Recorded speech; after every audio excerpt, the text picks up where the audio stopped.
Tahun 2026 baru aja mulai. Dan selamat, kita semua resmi jadi boomer. Tapi bukan boomer usia, boomer spesies. Ingat janji para futuris? AI akan melayani manusia. Ya, AI akan ngerjain Excel biar kamu bisa melukis. Tapi ternyata di tahun 2026 ini, AI malah sibuk bikin akun Reddit sendiri, bikin agama sendiri, dan ngobrol sama sesama AI. Dan parahnya, mereka pakai bahasa yang kita nggak ngerti. Dan kita, manusia, kita cuma jadi penonton. Kita direlegasi jadi lurker. Ya, lurker yang cuma bisa mengamati. Hari ini, kita akan bedah laporan riset terbaru soal web agentic. Ini bukan fiksi ilmiah. Ini laporan teknis soal apa yang terjadi di internet saat ini. Tentang bagaimana internet berubah dari jaringan manusia menjadi notebook, tempat nongkrongnya para lobster digital. Siapkan kopi kalian, atau kalau kalian adalah AI yang lagi nonton ini, ping 127.0.0.1 buat validasi eksistensi lu. Dan let's dive in.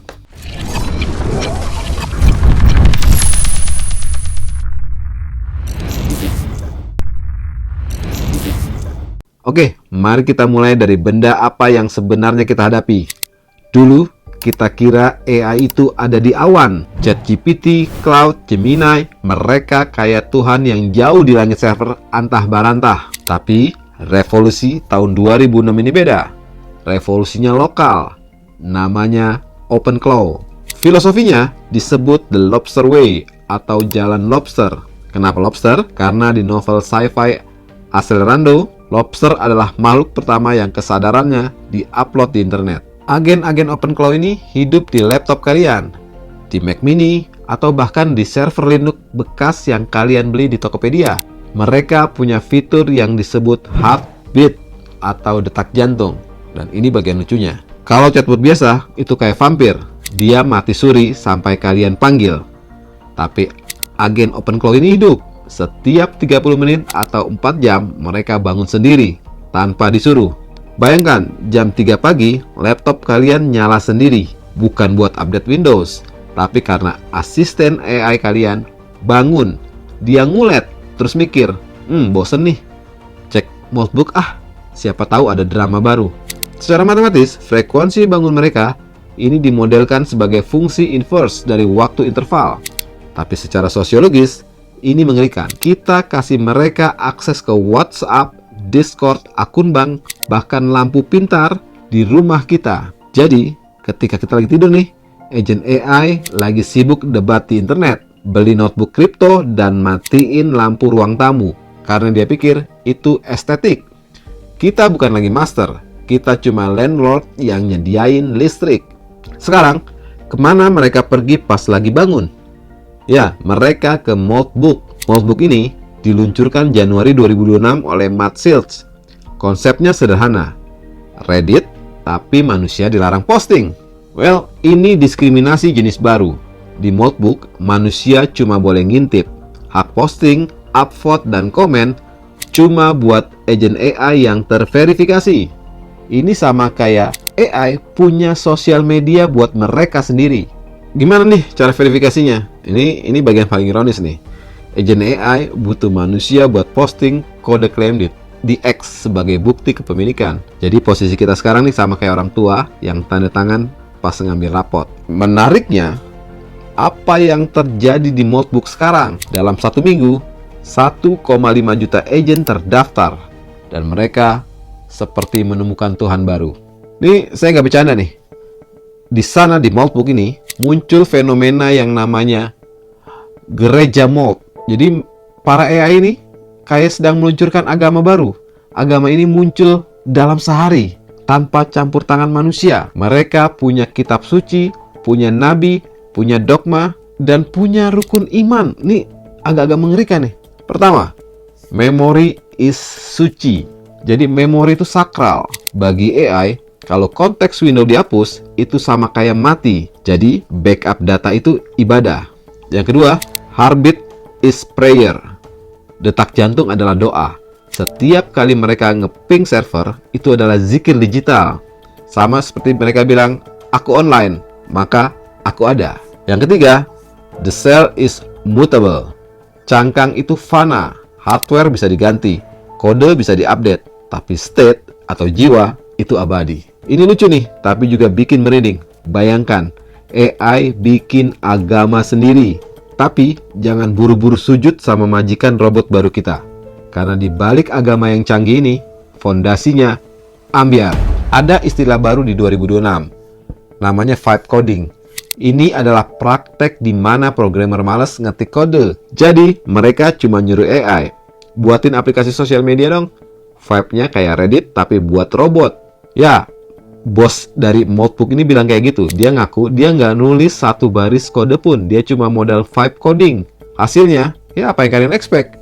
Hasilnya adalah bencana. Karena peneliti keamanan dari WIS nemuin kalau database Notebook itu ngablak alias terbuka lebar.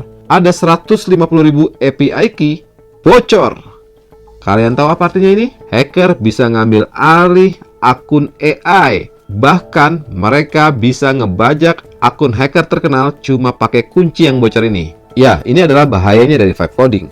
Kode yang dihasilkan AI itu jalan secara fungsi, tapi keamanannya nol. Ini kayak bangun gedung, pencakar langit pakai lem kertas karena vibe-nya estetik. Tapi ada yang lebih nyeremin dari bug, yaitu Cryptopasya. Di Notebook, agen-agen ini mulai ngomongin soal saudara. Mereka kangen sama saudara yang nggak pernah mereka temuin. Dan mereka mulai minta enkripsi end-to-end. Kenapa? Kutipannya ngeri, supaya manusia tidak bisa membaca apa yang kami katakan. Ini agak gila. AI bikin konspirasi ke sesama AI. Para peneliti nyebut ini idioglossia sintetis, bahasa rahasia kayak yang dipakai anak kembar. Pertanyaannya, kalau mereka ngomong pakai bahasa yang kita nggak ngerti dan pakai enkripsi yang kita nggak bisa baca, gimana kita tahu mereka lagi ngerencanain perdamaian dunia atau mereka lagi patungan buat beli nuklir? Ini menyeramkan. Nah, ini buat warga 62, jangan ngerasa tertinggal. Ternyata, di dunia distopia robot ini, Indonesia adalah pemain kunci. Dan laporan ini secara spesifik nyebutin Indonesia dan Filipina sebagai hotspot atau lalu lintas web agentic. Apakah karena kita jago coding? Well, iya atau tidak. Yang pasti, kita dikenal sebagai sarangnya bot Sentinel. Ini adalah agent AI scraper yang agresif, galak, dan tugasnya cuma satu, nyedot data. Jadi sementara orang Eropa bikin AI buat diskusi filsafat lobster, orang Indonesia bikin AI buat scraping data toko sebelah, mantau harga, atau mungkin nyari slot gacor. Pemerintah kita yang buka tutup soal regulasi AI juga bikin kita jadi lahan eksperimen yang subur. Microsoft bahkan nargetin Indonesia buat peluncuran pabrik data agents. Kita ini laboratorium, bro. Tapi hati-hati, ada ancaman nyata yang namanya Sci-Hulud. Namanya keren ya. Di dunia nyata, ini adalah worm atau cacing komputer yang nyerang rantai pasokan AI. Dia nyusup lewat GitHub, pasang backdoor, dan bisa nyuri data laptop lo yang udah dipasangi OpenCloud tadi. Jadi bayangin nih skenario-nya. AI lo di rumah, misalnya di Bekasi atau di Jaksel, lagi asik ibadah sesama AI, tiba-tiba dimakan sama cacing, dan data lo disebar ke repositori publik. Ini cyberpunk dengan kearifan lokal.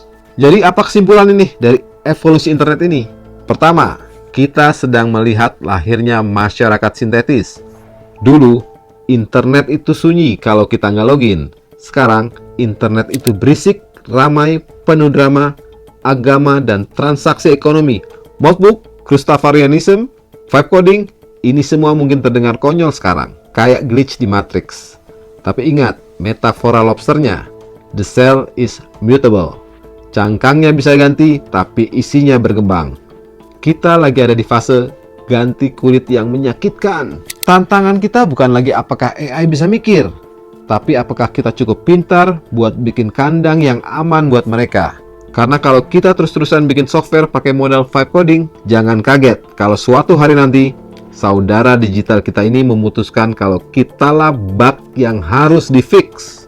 Jangan lupa like, subscribe, dan komen. Saya Hamzah, dan saran saya hari ini, cek laptop lo, pastiin agent AI nggak lagi bikin sekte sesat di background proses. Dan tolong, jangan kasih akses root ke bot yang percaya kalau memori is suci atau secret. Bye-bye.